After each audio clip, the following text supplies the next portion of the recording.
वैष्णवी हगवणे प्रकरणात मुख्यमंत्री देवेंद्र फडणवीस यांनी पिंपरी चिंचवड पोलीस आयुक्तांना फोन केला आणि या प्रकरणात आरोपींवर कठोर कारवाई करण्याचे निर्देश सुद्धा दिले आहे। अशातच आता वैष्णवीच्या बाळाचा शोध लागला असून वैष्णवी हगवणेच्या बाळाला अनिल कसपटे यांच्याजवळ देण्यात आला आहे। आरोपींना लवकरात लवकर पकडावं, त्यांना काय योग्य ती शिक्षा करावी हीच विनंती राहील। बाळ एका अज्ञात व्यक्तीने आम्हाला फोन केला आणि बाणेरच्या हायवेवर आमच्या ताब्यात दिलं। आम्ही ते आमच्या ताब्यात घेतलं। बाळ आमचं सुखरूप आहे, आता आम्ही आनंदी। त्यांनी कुठेही सांगितलं नाही, काय नाही। अज्ञात व्यक्ती होता, ओळखीचा नव्हता। त्यांनी कॉल केला आणि बाणेरच्या हायवेवर आम्हाला बाळ ताब्यात दिलं। त्यांनी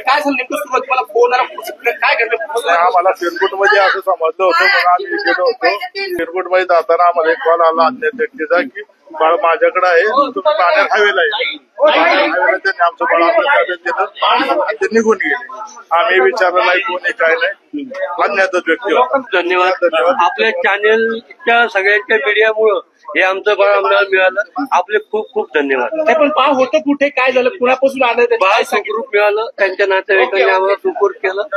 पण ज्या व्यक्तीला